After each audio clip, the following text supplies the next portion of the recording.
Good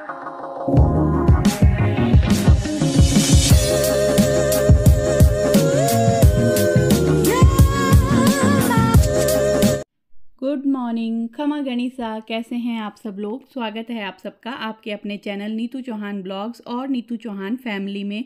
और आप सबके क्या हाल चाल कमेंट करके ज़रूर बताइएगा। उम्मीद करती हूँ आप सब लोग बहुत अच्छे होंगे, स्वस्थ होंगे, मस्त होंगे, खुश होंगे। मैं भी अच्छी हूँ, स्वस्थ हूँ, मस्त हूँ, खुश हूँ। सुबह का टाइम है, मैंने चाय बनने के लिए रख दी है, आटा लगा दिया है और मैंने सब्ज़ी बनाई है बैंगन की। बहुत ही छोटे छोटे से बैंगन थे, मुझे उस दिन सब्ज़ी लेने गई ना तो दिखे तो मैंने चलो ले लेते हैं, अच्छी सब्ज़ी बनेगी। तो यहाँ मैंने मस्त बैंगन प्याज टमाटर की सब्ज़ी बना ली है। अब बस मैंने चेंज करके मैं जा रही हूँ मंदिर, और मंदिर में सबसे पहले भोलेनाथ को जल चढ़ाएंगे, उसके बाद आकर के चाय पियेंगे, क्योंकि चाय पीने से पहले ही मैं मंदिर जाती हूँ। बस एक चीज़ मैंने शुरू की है, पहले क्या करती थी जब मैं भोलेनाथ को जल चढ़ाती थी ना, वो वाला जल मैं घर पे लेके आती थी और घर पे छींटे देती थी। उसके बाद मैंने देखा शिवलिंग पे बहुत कुछ चढ़ा हुआ रहता है, तो फिर मैंने जल लाना बंद कर दिया। और पतिदेव ने भी मना कर दिया, बोले नहीं कोई बात नहीं, तू जल मत लाया कर, तू खाली भोलेनाथ को जल चढ़ाया कर, हाथ जोड़ा कर और वापस आ जाया कर। तो मैंने अब यही शुरू किया है। और हाँ, उनको किसी ने बोला भी था शायद कि भोलेनाथ पे जो जल चढ़ाते हैं वो घर पे नहीं लाना चाहिए, तो फिर बस उसके दो रीज़न है, तो फिर मैंने जल लाना बंद कर दिया है। और मैंने चाय में अदरक वदरक सब डाल दी है।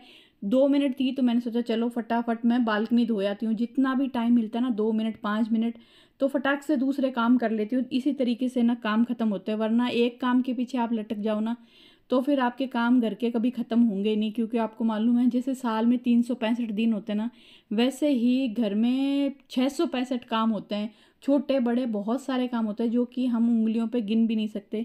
तो बस बालकनी में धो के आ गई हूँ और यहाँ पर चाय भी मेरी रेडी है, तो पतिदेव को चाय दूंगी, मैं भी आराम से बैठ के चाय पीऊँगी। और आज मैं सोच रही हूँ कपड़ों के प्रेस करने, क्योंकि बहुत सारे कपड़े पड़े हैं मेरे प्रेस करने वाले। और आपको मालूम है मैं जितना हो सके ना प्रेस करने का काम टालती रहती हूँ, क्योंकि मुझे प्रेस करना बिल्कुल पसंद नहीं है, लेकिन मैं करती हूँ क्योंकि एक दो बार मैंने ना धोबी से पूछा था, तो धोबी बहुत कपड़े पैसे लेता है यार, मतलब 10 रुपये 15 रुपये एक कपड़े के। तो फिर मैं सोचती हूँ यार उसको इतने पैसे दूँ, इससे अच्छा तो मैं घर पे ही कर लूँ। ठीक है पसंद नहीं है लेकिन कोई बात नहीं, बहुत सारे काम ऐसे होते हैं जो नहीं पसंद होते फिर भी हम करते हैं ना। तो बस इसी तरीके से मन मार के मैं भी प्रेस कर ही लेती हूँ, बस इकट्ठे करती रहती हूँ। सप्ताह में 6-7 दिन में एक दिन मैं प्रेस करती हूँ। तो यहाँ मेरे खूब सारे कपड़े इकट्ठे हो गए हैं, पहले से जो धुले हुए हैं ड्रॉर में पड़े हैं वो भी, उसके बाद जो मैंने कल धोए वो भी। तो सारे कपड़े इकट्ठे करूँगी और इनको पानी के छींटे दूंगी। वैसे मैं हमेशा बोलती हूँ कि वो जो होता है ना फाँव फाँव, वो क्या बोलते हैं उसको, छींटे से, वो पिचकारी से छींटे देते हैं, वो वाला मैं जब भी हैंडलूम या किसी भी जाती हूँ ना जगह, तो मुझे याद ही नहीं आता कि मुझे वो लेना है। पर वो होता है ना, तो उसमें कपड़े को छींटे दे के जब प्रेस करते हैं ना तो बहुत अच्छी प्रेस होती है। तो उससे छींटे देंगे ना तो बहुत बराबर सब पूरे कपड़ों पे छींटे जाते हैं। लेकिन मैं क्या करती हूँ, मग्गे में पानी भरती हूँ और हाथों से ऐसे ऐसे छींटे दे के उसको गीला करती हूँ, फिर मैं प्रेस करती हूँ। हालांकि मेरे पतिदेव को मेरे हाथ की हुई प्रेस पसंद नहीं आती। वो देख यहाँ से सही नहीं किया, देख वहाँ से सही नहीं किया, क्योंकि जहाँ मैं बैठी ना उसके ऑपोजिट साइड में पतिदेव मस्त टीवी देख रहे हैं। तो फिर क्या वो हमेशा नज़र रखते हैं, अच्छा तूने यहाँ से सही नहीं किया, वहाँ से सही नहीं किया। एक तो मुझे प्रेस करनी पसंद नहीं है, और जिसको पसंद ना होता ना वो काम को वो सही ढंग से कर भी नहीं सकता। और मैं कोई धोबी थोड़ी हूँ कि बहुत अच्छे से प्रेस कर पाऊँ जमा जमा के। तो बस ठीक है, मुझसे जैसी भी होती है मैं कर देती हूँ, उनको कपड़े प्रेस करके पहना देती हूँ। तो बस यहाँ पर मैं पहले करूँगी कपड़े प्रेस, उनके सारे कपड़ों को जगह पे लगाऊंगी। और आज के दिन में मुझे बहुत सारे काम हैं, जो उधर जैकेट वैकेट है ना वो पतिदेव के भरोसे रहूँगी ना, कि उनके ऊपर डिपेंड रहूँगी कि वो मेरा ये काम करवाएंगे। जब तो मुझे पता है गर्मी निकल जाएगी, वापस सर्दी आ जाएगी, पर मेरे पतिदेव है ना मेरा वो काम नहीं करवाने वाले। तो उनके मैं आसरे ना रह के वो काम मैं खुद ही करने वाली हूँ। लेकिन हाँ, ब्रेकफास्ट में आज थोड़ी सी शांति है, क्योंकि पतिदेव ने बोला है कि मुझे भेल खानी है। तो बस मैं उनके लिए भेल बनाऊंगी और मेरा देखूंगी कोई फ्रूट्स पाइनएप्पल ऐसा कुछ खाऊंगी। तो पहले मैं सबसे पहले प्रेस कर लेती हूँ, और प्रेस करके मैं आ गई हूँ किचन में। पतिदेव के लिए बनाऊंगी झटपट वाली भेल। आपको मालूम है रेडीमेड भेल आती है पैकेट्स वाली, उसमें ना चटनी आती है। तो बस मैं भेल डालूंगी, वो चटनी डालूंगी, प्याज काट के डालूंगी और अनार छील के डालूंगी, थोड़ा सा हरा धनिया डालूंगी, और यम्मी यम्मी भेल तैयार हो जाए। अगर आप है ना जैसे कभी मेहमान आने वाले हो ना, तो आप ये पैकेट ला के रख लो, तो झटपट आप उनको ये भेल बना के दे दो। बच्चों को भेल पसंद है तो झटपट आप ये वाली भेल बच्चों को बना के दे सकते हो। और बच्चे तो प्याज ये सब खाते नहीं है, तो खाली पैकेट खोला, उसमें चटनी डाली और भेल तैयार। कभी भी बच्चों को लंच बॉक्स में तो चलो नहीं दे सकते, क्योंकि लंच बॉक्स में तो वो सीली हो जाएगी इमली की चटनी की वजह से। लेकिन हाँ, कभी कुछ बनाने का मन नहीं है, हल्का फुल्का खाने का मन है, तो आप ये वाली भेल ला सकते हो, बहुत ही शानदार लगती है। तो बस पतिदेव की फटाफट भेल तैयार कर देती हूँ। और मेरा ये जो है ना सुपारी दान, जिसमें मैं सौंफ रखती हूँ, ये खाली हो गया है, तो इसमें नए 2 पैकेट लाए हुए पड़े हैं। तो इनको बस मैं थोड़ा सा पहुँच के और इसके अंदर सारी सौंफ भर दूँगी। मुझे ना खाना खाने के बाद है ना कुछ मीठा खाना अच्छा लगता है, या तो मैं गुड़ खाती हूँ या फिर मैं ये सौंफ खाती हूँ। और आजकल तो मैंने क्या शुरू किया है कि मैं ना ये खाती हूँ ना गुड़ खाती हूँ। मेरी जो होम्योपैथी दवाई है ना वो थोड़ी सी मीठी रहती है, तो मैं क्या करती हूँ, खाना खाने के 10 मिनट बाद होम्योपैथी दवाई खा लेती हूँ मीठे के नाम पे, तो दवाई भी पेट में चली जाती है। और बात तो बहुत ही अनलॉजिकली की है मैंने, किसी काम की बात नहीं की है, लेकिन क्या करूँ, मैं अभी थोड़ा अवॉइड कर रही हूँ, मीठा कम खाऊँ, क्योंकि वॉक वॉक नहीं कर रही हूँ ना, तो बहुत ज़्यादा मुझे हैवी हैवी लगता है, तो मैं अवॉइड कर रही हूँ मीठा खाना। तो मैं सौंफ भी नहीं खाती हूँ, गुड़ भी नहीं खाती हूँ, और मैं क्या करती हूँ, मेरी होम्योपैथी दवाई खा लेती हूँ, जो कि थोड़ी सी मीठी रहती है। आपको हंसी आए तो प्लीज़ हंस लेना, हंसना सेहत के लिए बहुत ही अच्छा होता है। तो बस यहाँ आप देख सकते हो, ये छोटे छोटे डब्बे ना मैंने मुखवास और बहुत कुछ इसके अंदर डाल के रखा है, ताकि जब भी कोई गेस्ट आए ना तो फटाक से ये टोकरी उनके आगे कर दो, उनको जो खाना है खा लें। और ये जो टोकरी है, ये दिवाली पे किसी ने ना छोटे छोटे कुकीज़, बिस्किट, ये मटरी वटरी बहुत सारी चीज़ें डाल के ये टोकरी दी थी, और इसको मैंने इस तरीके से में यूज़ में ले ली है। क्योंकि आपको मालूम है, हमने हमारी नानी दादी को देखा है इस तरीके से किसी भी सामान को फेंकते नहीं है, यूज़ में ले लेते हैं। और ये तो टोकरी बहुत ही प्यारी है। इसमें ये 4 गोल्डन कलर के ढक्कन के जो डब्बे हैं ना वो आए थे, 2 ब्लैक कलर के किसी और चीज़ में आए थे, तो मैंने इसी के साथ में मिक्स कर दिया है। तो बस टोकरी को रखते हैं जगह पे, और पतिदेव का जो भेल बना रही थी ना बीच में मैंने बंद कर दी, उसको कंप्लीट करते हैं और चाय चढ़ा देते हैं, पतिदेव को दे देते हैं ब्रेकफास्ट, और हम हमारा पाइनएप्पल काट के खा लेते हैं। और हाँ, पिछले ब्लॉग में बहुत ही प्यारे प्यारे कमेंट आए थे, थैंक यू सो मच। चाकू को लेके इतने अच्छे प्यारे प्यारे सजेशन आए थे, जो कि मैं आज इसी ब्लॉग में सबके कमेंट पढ़ूंगी। लेकिन दिल से धन्यवाद, बहुत बहुत धन्यवाद आपको, कि आप लोग इतना गौर से मेरे वीडियोस देखते हो और इतने प्यारे प्यारे सजेशन मुझे देते हो। और सबसे पहले तो जो कीर्तन में मैं गई थी ना, उसमें बिंदु परिहार जी का ब्लॉग में कमेंट आया था कि नीतू जी आपने जो ब्लाउज़ पहना ना, ये साड़ी के साथ आया है क्या? नहीं सर, साड़ी के साथ में नहीं आया, ये तो ब्लाउज़ मैंने बहुत पहले अलग से ही ख़रीदा था। आपको इस तरीके के बहुत सारे ब्लाउज़ उस शॉप पे मिल जाएंगे, आप जाके चेक करोगे तब। और बिंदु परिहार जी का एक कमेंट और आया है कि आपने ये साड़ी नाकोड़ा वाले से ली थी क्या? हाँ सा, ये नाकोड़ा वाले की यहाँ है। वैसे आजू बाजू जितनी भी शॉप है ना, आप चेक करोगे ना, तो इस टाइप की साड़ी आपको ईजिली मिल जाएगी। और एक कमेंट आया था बिंदु परिहार जी का, चाकू को छितर पर ऐसे घिसे, आपने किचन में स्लैब में पर आप अभी घिस कर दिखाया था। हाँ सा, मैंने पत्थर पे घिसा था, लेकिन कसम से बोलूँ मेरे से तो बिल्कुल हुआ ही नहीं। और उनका दूसरा कमेंट है, ओ नीतू जी मीशो पर ये चाकू के धार लगाने वाली मशीन आती है। हाँ, मैंने ये पतिदेव को बोला था, अब देखो वो मुझे कब मंगवा के देते हैं। फिर बिंदु परिहार जी का एक कमेंट है, नीतू जी आपको मैंने बताया था ना चाकू धार लगाने के, चाकू पत्थर घिसिए। कसम से बोलूँ, मैंने बहुत कोशिश की, पत्थर पे पूरा दम खम लगा दिया लेकिन मुझसे तो नहीं हुआ कसम से। और ज्योति क्रिएशन का है nice blog, thank you so much. और मेरी सिस्टर धर्मीना, जिसकी आईडी है, मीना अपनी आईडी का नाम चेंज कर। और आज से 6 साल पहले ऐसा ही मुझे भी लगा था कि घर में चोर आ गए हैं, मैं भी आपकी ही तरह सो गई थी सुबह मैंने कहा सुबह उठूँगी तो शोर मच जाएगा, पता चल जाएगा। सही बात है, मैं भी सो गई थी कि जब पता चला कि चोर आ गए हैं तो मैं भी सो गई सुबह मालूम चल ही जाएगा आप। और गिरिराज कंवर चुंडावत का है, आपके बन्ना बड़े हैं या बाईसा? मेरी बेटी बड़ी है सा, बेटी बड़ी है, बेटा छोटा है। मेरी बेटी और बेटे में 1.5 साल का अंतर है। और नीतू चौहान फैमिली पे फिर से बिंदु परिहार जी का कमेंट आया था, नीतू जी चाकू की धार पर इस इलाज ये है कि चाकू की धार साइड तिरछा करके पत्थर पर घिसे तो ये चाकू तीखा होता है। और सोस्ती गेट में की तरफ, त्रिपोलिया की तरफ आगे जाएंगे ना, तो वहाँ पर चाकू की धार लगाने की दुकान है। थैंक यू सो मच, ये मैं पक्का कोशिश करूँगी, अगर उधर गई ना तो मैं चाकू लेके जाऊँगी और चाकू की धार लगवा के लाऊंगी। और ज्योति क्रिएशन का है, मेरे भैया भी बीबीए कर रहे हैं, बीबीए किया है, बीबीए वालों की बहुत डिमांड है। और रिस्पेक्ट भी बहुत होती है। हाँ जी बिल्कुल। और गिरिराज कंवर चुंडावत जी का है, सैंड पेपर से धार दे सकते हैं। हाँ सा, सैंड पेपर से भी मैंने करके देखा था। कसम से कहूँ मैं सब चीज़ों में फेल हो गई। मैंने पत्थर पे चाकू घिसा, धार नहीं लगी। और मैंने सैंड पेपर पे भी है ना चाकू घिस के वो देखा, तो भी मुझसे कुछ नहीं हुआ। मैं सारी चीज़ों में फेल हो चुकी हूँ। अब तो मुझे लगता है भगवान ही मेरी नैया पार लगाएंगे जब मैं दुकान पे चाकू लेके जाऊंगी और धार लगवा के लाऊंगी।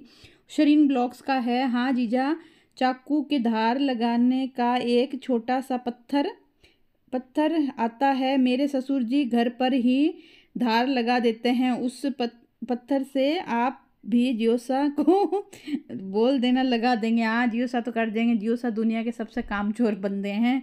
वो बिल्कुल काम नहीं करते, वो सिर्फ ऑफिस का काम करते हैं। घर में, घर के कामों में जियोसा को बिल्कुल भी इंटरेस्ट नहीं है। बहुत ही ख़राब है ये जियोसा। वैसे बहुत अच्छे हैं पर घर के कामों के मामले में बिल्कुल ही ख़राब है। और मैं क्या है, हाँ रितु अरोड़ा, मैं सोच ही रही थी इतना जोर लगा रही है अभी चाकू टूट जाएगा, और देख टूट गया। मुझे लगता है रितु जी ये आपकी नज़र लगी है कि आप सोच रहे थे और मेरा चाकू टूट गया। अब मेरे घर पे नया चाकू आप ही भिजवा देना, ऑनलाइन ऑर्डर कर देना अमेज़ोन से, एड्रेस मैं दे दूंगी आपको। अच्छा मैं सबको बता दूं, रितु जी मेरी फ्रेंड है इसलिए मैं इतना फ़नी वे में उनको बोल रही हूँ। और रितु अरोड़ा ने फिर कहा है, नीतू यार पतली हो जाएगी।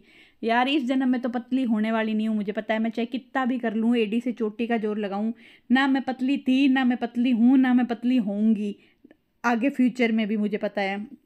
तो मैं हाँ पर यूँ है कि ठीक है, कोशिश करती हूँ कि यार पतली तो चलो ना हूँ, कोई बात नहीं, कोई बीमारी नहीं लगनी चाहिए। देखो स्वस्थ रहना चाहिए आदमी, मुझे ऐसा लगता है कि मैंने पतली होने की तो बहुत कोशिश कर ली। मैंने जो ना करना वो सब कुछ कर लिया, लेकिन योगा किया मैंने, वॉकिंग की मैंने, जॉगिंग की मैंने, एक्सरसाइज की, सब कुछ किया, लेकिन नहीं हो पाती तो नहीं हो पाती। अब मैंने क्या लोड लेना ही बंद कर दिया। ठीक है पतले होंगे तो हो जाएंगे, नहीं होंगे तो बस बीमारी नहीं लगनी चाहिए। मुझे बीमार होने से बहुत डर लगता है। मैं हमेशा स्वस्थ रहना चाहती हूँ, मस्त रहना चाहती हूँ। जैसे कि मेरा इंट्रो हमेशा आपको बोलता है स्वस्थ होंगे मस्त होंगे, तो मैं वैसे रहना चाहती हूँ, हंसते हुए रहना चाहती हूँ।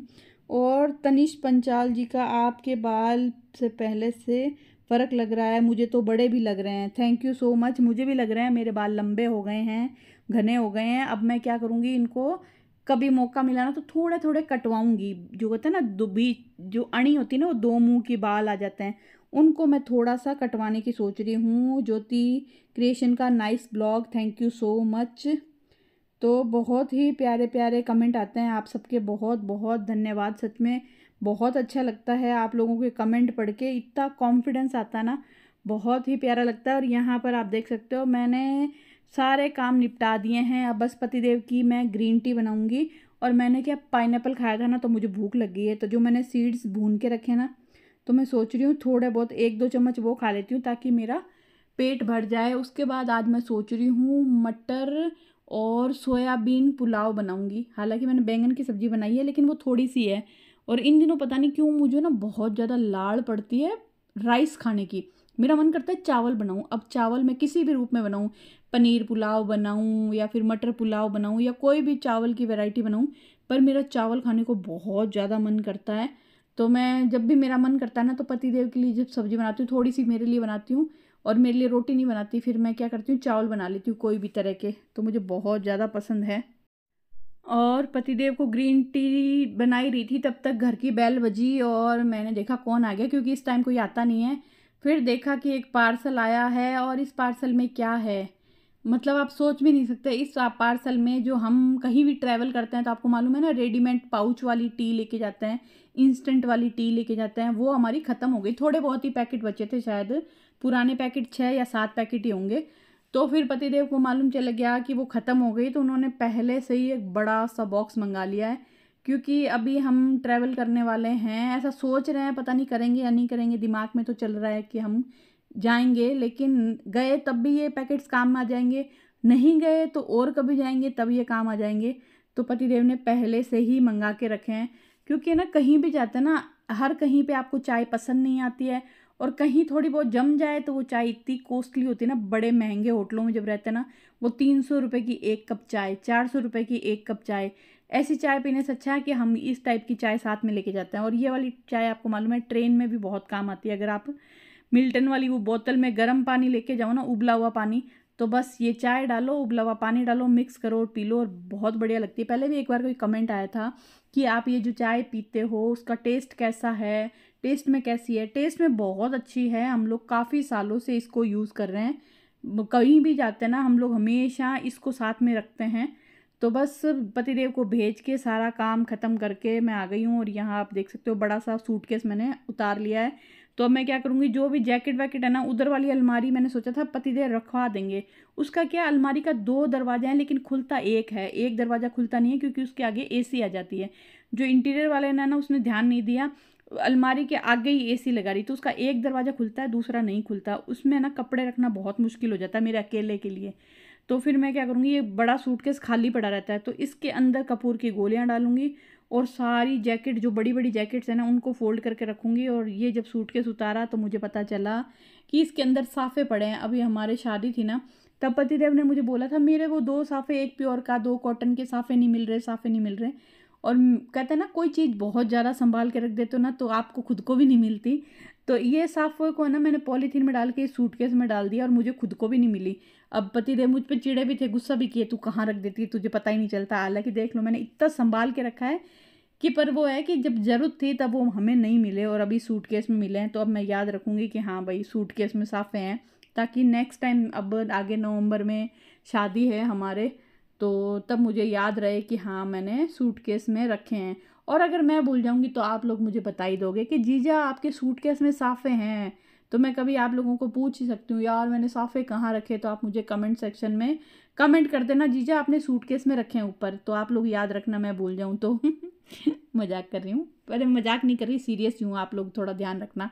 अब मैं आप लोगों को क्या, मेरे घर में ना मुझसे भी ज़्यादा आप लोगों को पता रहता है कहाँ पे क्या रहता है, कहाँ पे क्या रहता है, इसलिए थैंक यू सो मच। तो यहाँ आप देख सकते हो पूरे मैंने कपूर की गोलियाँ डाल दी है, और सूटकेस बंद करके, बहुत मुश्किल होता है कि खुद ऊपर चढ़ूँ फिर सूटकेस उठाऊँ।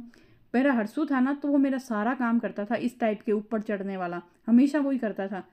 पर अब मैं बहुत मिस करती हूँ उसको। चलो कोई नहीं, जो भी है अब हमें ही करना है, मैं यहाँ पे हूँ तो इसको रखूँगी। और जो बची हुई कपूर की गोलियाँ हैं ना, वो पतिदेव की अलमारी में डाल दूँगी, क्योंकि आपको मालूम है जैसे ही गर्मी आई है ना, मैं घर की हर ड्रॉर में, हर अलमारी में, हर कैबिनेट में कपूर की गोलियाँ डाल रही हूँ, ताकि उसमें कीड़े ना लगे, कि सारी सारी जो भी जो होता है ना वो ना लगे।